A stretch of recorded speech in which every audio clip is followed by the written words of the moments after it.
guys, Kate here. Now that summer's in full swing, I bet most of us have been slathering on the sunscreen, which is good. It's important to protect our skin from UV damage and sunburn. But lots of sunscreens have some pretty terrible chemicals in them. Now, I know we've talked chemicals in personal care products before, but let's talk sunscreen today. I'm going to walk you through why you should care what's in your sunscreen and what to look for when you buy. So first, let's talk a few facts. Number one, you should use sunscreen as your last defense. First, you should cover up, stay in the shade, and avoid the sun when it's at its peak, about 11 a.m. to 3 p.m.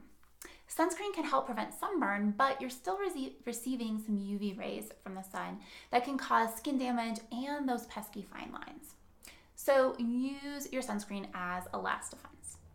Number two, you absorb things through your skin. So even though you're not eating it, it's still ending up in your bloodstream. So sunscreen is going to be inside your body, even though you're putting it on the outside. Think birth control patches or nicotine patches, right? They're both based on the idea that we absorb things through our skin, and sunscreen's no different. Third is there are both chemical and mineral sunscreens. So there's basically two kinds of active ingredients in sunscreen that protect your skin, chemicals or minerals. Chemicals are by far the most common, and active ingredients include things like oxybenzone, avobenzone, and some other things. Mineral sunscreens usually use zinc oxide and or titanium dioxide. And some products contain chemical and mineral filters.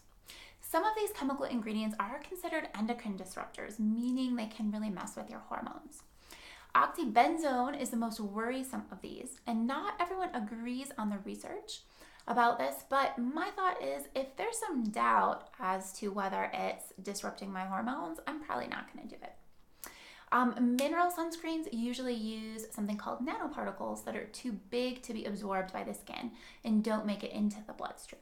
So there is some controversy around the use of nanoparticles, which are what allow the white zinc oxide to rub in clear. If you've ever seen those really white sunscreens, newer ones don't do that.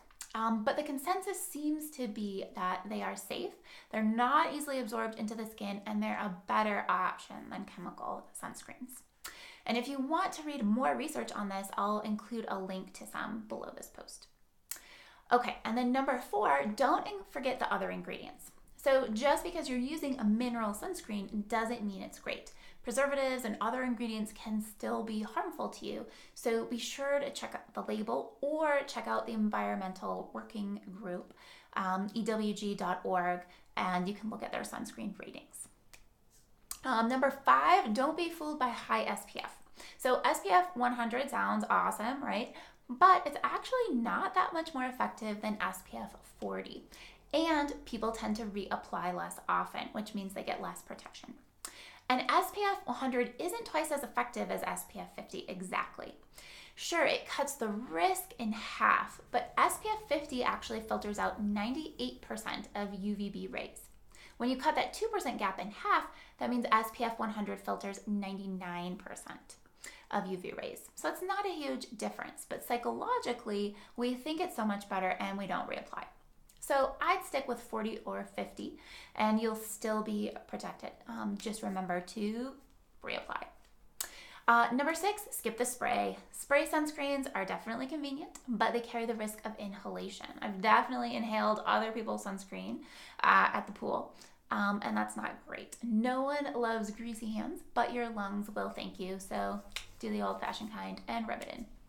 So what sunscreens should you be using? The Environmental Workers Group released their annual report with top recommendations recently. And they basically rank products on a scale of 0 to 10, 0 being the least concerning ingredient list. And I love to use their lists. I'll link to them below this post. But some of their top beach sunscreens include Alba Botanica, which I've used, and Goddess Garden. They've also got recommendations for kids and for SPF moisturizers. Suntegrity ranks high on their moisturizer list, and I've been using that this year as a daily moisturizer and really loving it. So I'll include a link to that below as well. I know that all of this can be super confusing, but to summarize, avoid high sun times so you need less sunscreen in the first place. Use mineral sunscreens, avoid the high SPFs and sprays, And check out the EWG list or use their app. You can scan products at the store and they'll tell you its rating. So soak up the sun, enjoy summer, and take care of your skin and your hormones this summer. I'll talk to you soon.